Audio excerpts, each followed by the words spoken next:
Hi, welcome to the Success Portal with me, Dr. Franklin, life strategist. Today I'll be talking to you about the subject of the importance of pursuing your talents. Some of the things that I will be sharing with you in this video might surprise quite a number of you, but the things I've come to realize are very, very true.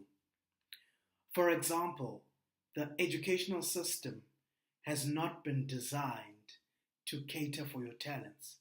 It has not been designed to make you a success. You may be living in Africa, you may be living in the United Kingdom, you may be living in the United States of America, or you might be living in Asia, and you've gone through your own educational system within your school. And I'm sure you would agree with what I am saying, that no educational system on this earth has been designed to make anybody a success. No educational system on this earth has been designed to enhance or encourage the expression of your potential. When we were growing up, our parents always encouraged us to study hard, which is very, very important. One needs to study hard. One needs to go through the different process of education, because you need to learn how to read and write. You need to know how to count.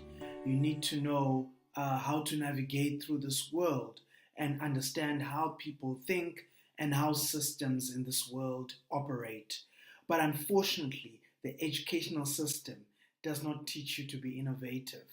You get taught in order to work for somebody else. But the truth of the matter is, you are not designed to get a job, because there are so many people who go through the educational system or who get some of these high school qualifications or a high school certificate, and their aim is, if only I can get a job, if only I can secure some employment so that I can be able to earn an income, so that I can buy the things that I desire, so that I can have some form of financial security.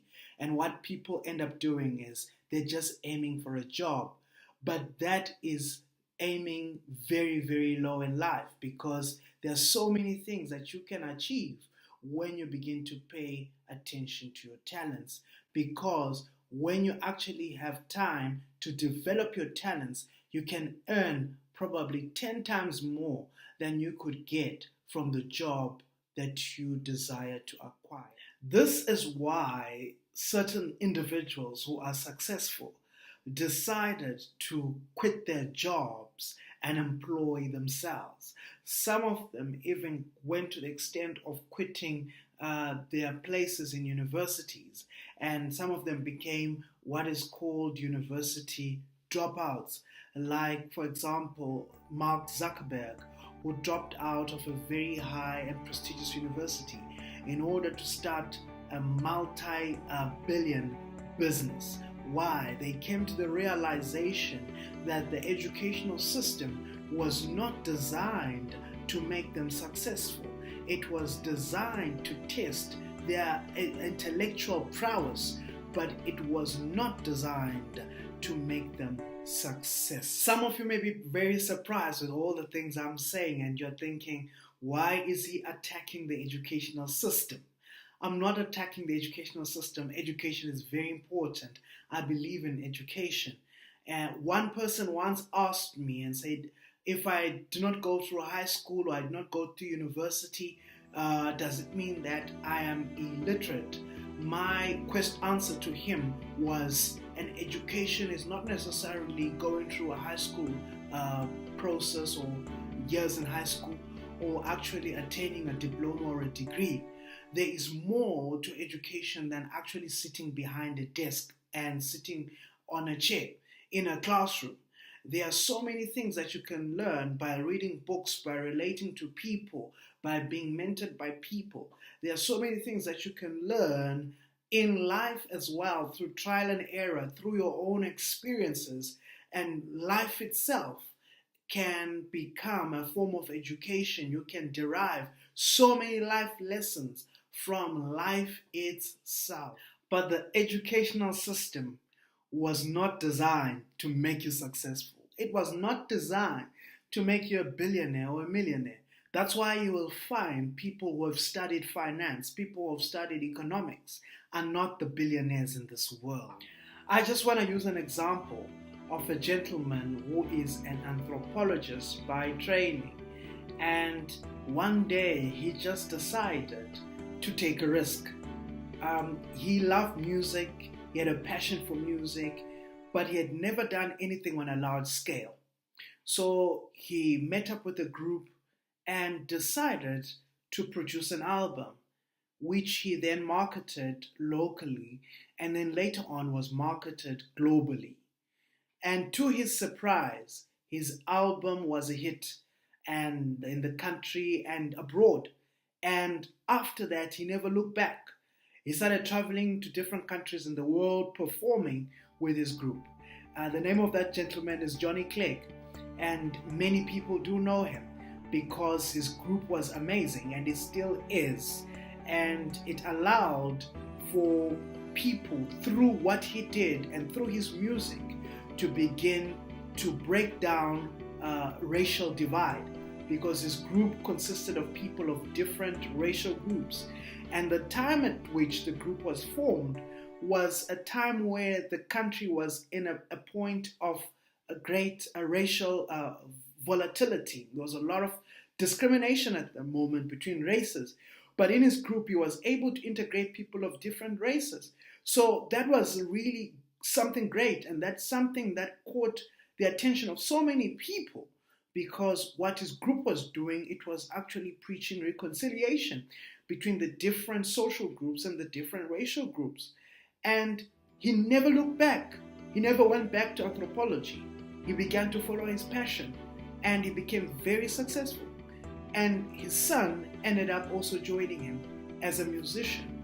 Though he is struggling with his health right now, and we wish him all the best in his recovery and in his fight against cancer, but he achieved so much in his life because he dared to take a risk and he dared explore his talents.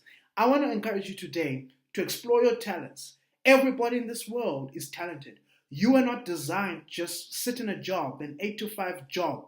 That is why you can never succeed. That is why, in terms of your finances, you can never be able to have the adequate amount of finances or achieve proper financial independence or security, because your job has a limit. There's a ceiling to which you can be paid, and no employer will ever pay you huge sums of money enough to make you become rich. There's no employer who will do that. There are very few jobs on this earth that will be able to pay you the amount of money that you need in order to become rich. So it's only when you explore your talents that people will begin to come from far and wide to listen to you, coming from far and wide, seeing you perform, seeing you at your best, because that's what the world is interested in. It's interested in people who are breaking barriers, people who are taking risks and achieving great things. You might be listening to me right now and you're a woman and you have an interest, or you love baking, or you like interior designing. You don't have any formal training in that area, but people are always telling you that you are talented at that. You are good at baking, you make very nice food, you are very good at designing stuff, you're very good at arranging stuff in the house, and they like it, and you do it for your friends, you do it for your relatives, and they really give you good comments. That might just be a key to you opening up a business, or starting a business, or starting some sort of project through which you can be able to raise or extra income or augment your income. And I want to encourage you to pursue that. It may not just be interior designing or baking. It might be other things as well that you are able to do outside of your job. Pursue that. That might just be the breakthrough to you achieving great things. Apart from what I do, I also have an interest in terms of poetry. And during my high school years, I just took a risk. I took a shot and wrote some poems, sent them in. To my surprise, I actually ended up winning a prize. So last year, there was this competition, an all African writers, some sort of competition being held, and I just decided to enter in a poem. Unfortunately, I didn't make it. I wasn't chosen, but they did acknowledge that they received my poem. They didn't say any nice comments about it, or they did not critique it in any way, but they just told me that I was not one of the people that will manage to win a prize. But nevertheless, it was an attempt, and I'm just going to continue writing. And as I end this video, I just want to share with you my poem, and some people have enjoyed it. I've received basically mixed responses, but I just want to share it with you because it's just my example of showing you need to pursue your talent. It's more than your job. Do something. It's going to make you get to be known, and it may be actually a key to you achieving great wealth, becoming a millionaire, or some other big thing. It's not always just about money, but it could be something that could really help others and encourage others and inspire others. So so the poem is entitled My Hair, and I was inspired to write this poem. Actually, how this poem came about was I was about to travel to Singapore, and I needed a haircut before I got to the airport and to take my flight, because my hair was really quite bad, and I thought to myself, oh my word, I'm going to get to Singapore and I'm not going to look great. So I just need a quick haircut before I dash off to the airport. Unfortunately, something happened and I never could manage to get my haircut. I had a bad experience with the place I went for barbing, and I never managed to get my haircut. So this is how the poem came about. So it goes: my hair, dark, sewn in ridges, tasseled and twisted, a coiffure of shrubs and hedges, decked by earthy ornaments, matted, crafted and woven like an Asian carpet, purposeful, deliberate, provoking yet pleasant, intertwined and interwoven in an unapologetic strands, a creative masterpiece, my Mona Lisa, my hair, innocent, natural, naive, native, knit together by the callous hand, laundered, bleached, baked and bolstered, my hair, conspicuous, scandalous, no, innocuous, yes, my hair, iconic, root to tip, an endless chain of base pairing, a jungle, a treacherous trail for the razor blade, my hair, a cryptic maze, within it lies my secret, my strength, my DNA, me, my hair, my glory, my story. I'm sorry if I offended any, but this is my hair and I love it. Thank you so much for listening to me. This is Dr. Franklin, Life Strategist. Till next time, goodbye, and don't forget to pursue your talent.